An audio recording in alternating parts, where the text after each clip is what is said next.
Welcome to the Tick Tock Podcast. The clock is always ticking, so let's synchronize our watches and dive in. I'm your host, Callie Brigham, and I'm here to help you make time for what matters.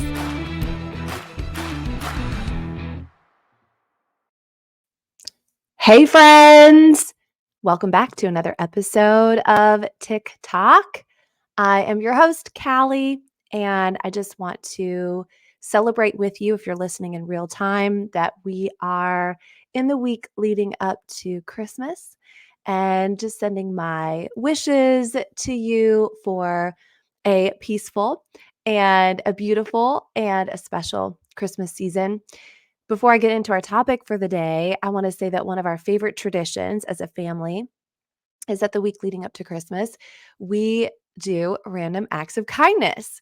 It was initiated when my kids were little and went to preschool, and I showed up that last preschool day before break, and a local church in our community had set up this little coffee area with all the fancy stuff. And I was so effusive. I was like, "Oh, thank you so much. This mama needed it." And they said, "Well, it's just a random act of kindness," after I asked how much I owed. And they said, "Just pass it on." And that was years and years ago, because my kids are 13 and 14 now. And that has been a tradition that has been so beautiful. It doesn't have to cost you money. It can be as creative or as simple as you want it to be. And it is just a spirit of generosity and a great way to fill your time with togetherness and purpose. Well, I want to talk to you today. I'm going to take you back. Speaking of when my kids were little, my church had an event for women called Lift. And that particular time, we had a panel.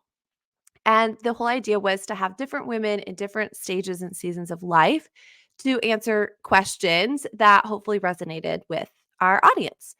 And I was invited to be on the panel, and they asked me to talk about what it was like to be a working mom, which I felt so honored to be asked to do that.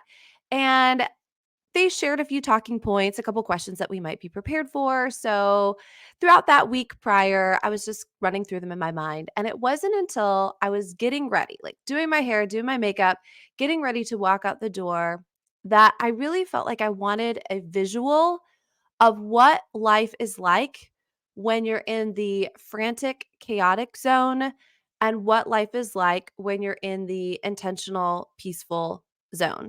So, as we go into this holiday season, this week of Christmas, and we think about the silent night, or we think about all the different feels that we're supposed to feel, I thought it might be appropriate to bring that back.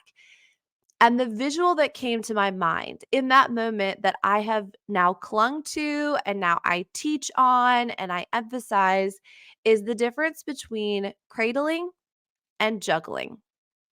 So, as I said on that panel that night, for the very first time, I talked about that imagery, that feeling. And ever since then, I feel like it's resonated with a lot of people. And that's where we're going to go with in our podcast episode today. Let's compare the two. And first, we're going to start with juggling. Now, I think of myself as a pretty coordinated person, pretty decent athlete, but I tell you what, I'm horrible at is juggling. I mean, I can do it with two things, two balls, two whatever, oranges, but that's not really juggling. I mean, I could do it with one, but when I think about the actual act of juggling, I mean, what do you feel when you think about yourself doing it? I think about emotions like I am frantic, it is urgent, it is stressful, it is never ending. I think about the people that juggle, and then all of a sudden someone from the side like throws in a flaming sword or throws in whatever, right? So people can add to it. There's always that opportunity for more. And where's my gaze? It is all over the place. It is confused.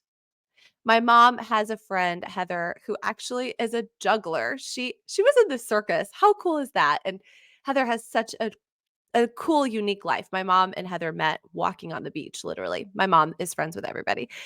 And Heather tried to teach me one time how to juggle. And I finally just said, "Heather, this is not for me." It was like with silk scarves first, nothing breakable or nothing you could damage furniture in your house. And still, I was like, this is not my thing. I want you to know that I believe most People, most humans, particularly women, particularly working women who are mothers, this is what you attempt to do on a daily basis. I mean, your life is consumed with so many different things that you are trying to juggle them all, not drop the ball or 2 or 10. Keep things going. If you do drop it, you got to pick it up as soon as possible, put it back in action. And there's no rest. There's very little recovery from a season of juggling. It's exhausting. It's exhausting. And I want to pause and say as well that I believe there are not going to be awards or badges in the long run for burnout and for those that are attempting this juggling scenario that I'm talking about. I have a friend who her pastor came to her one day because juggling can include a lot of things. And let me also be clear, juggling can include a lot of good things. That's the misnomer here. So many times we think will be so easy to decline things that are not with great outcome, right? Or don't make me feel good, or not service oriented, or about others. And then we just continue for other people to add in the balls. And so this friend was in that position. She felt like she should volunteer for everything. She felt like everything should be homemade. You get the idea. And her pastor came to her one day and he said, "You know what? You are 1 inch deep and 1 mile wide. In other words, you are so stretched." He said, "I would love for you to be 1 inch wide, 1 mile deep. Do the thing that you are called to do and don't feel like you are obligated, required, the guilt into doing what everyone else says, suggests, or whatever ball they throw your way." So, in this particular example of juggling, I want you to take a quick audit and analysis. What and why are you juggling? So, it's not just one or the other. What are you juggling? What are all of the things that you try to keep in order and rotating and, circulating in your life and in orbit, right? What are you juggling? That's the first thing. You don't have to take a long time. I mean, just spot it off on the top of your head. Maybe it's your job, maybe it is organizations you're involved in, maybe it's even expectations that of things like home cooked meals every day, etc. Then why are you juggling it? Is it out of obligation? Is it out of joy? Is it out of that's your skill and your talent? Or is it out of habit? What and why are you juggling? I remember we took our kids with our best friends on a Disney cruise. And there was a Facebook group that you could be part of. And it was, just helpful hints or, preparing you for this cruise. And you had the opportunity, it was around Christmas time, that if you wanted to, you could have like a secret Santa or secret Santas or whatnot. And you could like create and wrap and give out all these gifts to strangers on the cruise if you wanted to. Now, if that is your jam and that is something you love to do, maybe that's something that just it winds you down at night, or your kids like to do it, so it's a great craft activity, then go for it, girl. But what I noticed in this Facebook group was the stress that people had. They were staying up late. They were getting up early. They were spending money they probably didn't have. They were investing time that they certainly didn't have, especially around this time of year, all for strangers and people they didn't even know. To me, that is an example of juggling gone wrong. What am I juggling and why am I juggling it? So many things in this case are within our control. Now I want to switch gears and I want to think about cradling. Have you had a friend recently, or maybe you yourself, that have had a newborn baby? I mean, unless you're driving right now, I want you to cradle your arms. I'm doing it as well. And I want you to think about the feeling. I want you to think about the peace that comes. I want you to think about where your gaze is fixed. It's not all over the place. It's not random. It's fixed in one direction, down at what you're holding. It's protected. That, friends, is what I want us to think about in this season. Not the juggling, but the cradling. In episode 5, I talked about intentions and having those 3 intentions. So if you wanna go back and listen to that and remind yourself of what those are, we can always use a refresher all day, every day, right? I also do have exciting news. It's not official or anything yet, but I talked in that episode about a journal that I love that allows me to have those intentions, that those are the things that I cradle. I only have room for so much. I don't have room for, imagine trying to cradle, whether it's a baby or all of this juggling ball. Imagine trying to cradle a lot. No, I only have room for a little, a few things, maybe a handful of things, maybe 3 things. So with that journal, I am working on something for us in our community. So stay tuned, stay tuned. Because you only have room for so much, that means that you do say no to things. See, juggling is saying yes to everything. And we just learned that there's a trade off.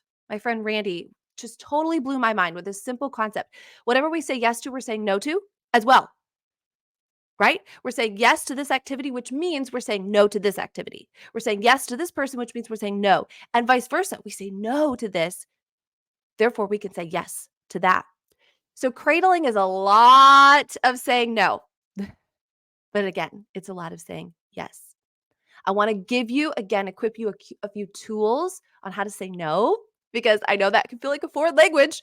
Although it's funny, no is really the same in a lot of different languages, literally.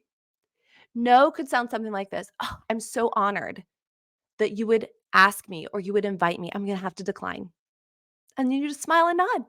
There's no room for misinterpretation there. Oh, I so appreciate that. Wow, that feels great that you would invite me and you would include me, and I'm going to have to decline. Maybe you even say, I'm going to have to decline it this time. Ask me again in the future. Or maybe you just say, oh, that sounds so fun, or that sounds really rewarding. I'm already committed, but I love an invitation later on. Or I'd love to circle back to that in a different season. So, those 2 little phrases, I hope those help. I'm gonna have to decline. And also, I'm already committed. Now, you could already be committed to date night. You could already be committed to your own white space, introverted, put your AirPods on, go for a walk. You could already be committed to taking a nap. You could be already committed to another social activity that fills your cup up. You could already be committed to so many different things. You do not have to explain yourself. No is a complete sentence. The last thing I want to share about cradling is cradling can change in different seasons too. There may be a time where you add more or something is replaced. I think about different seasons. I'm going to share with you an episode coming up with my wonderful friend Karen, who has a senior, and she reaches out to moms and supports moms who have seniors in high school. And there's going to be room in her arms once her son is taking the next step in his journey towards adulthood, which means she may have room for something else. So it's not permanent. It can change. It can be static. For me, I am in that stage right now. I'm calling it my and era.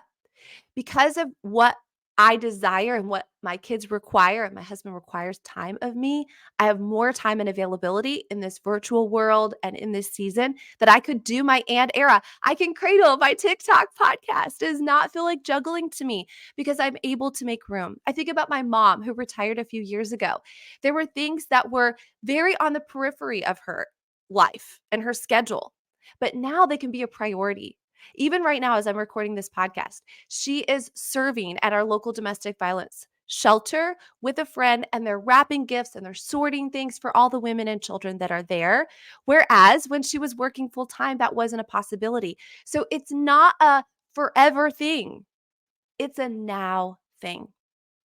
So, friends, where have you been? Have you been a juggler and probably not a very good one?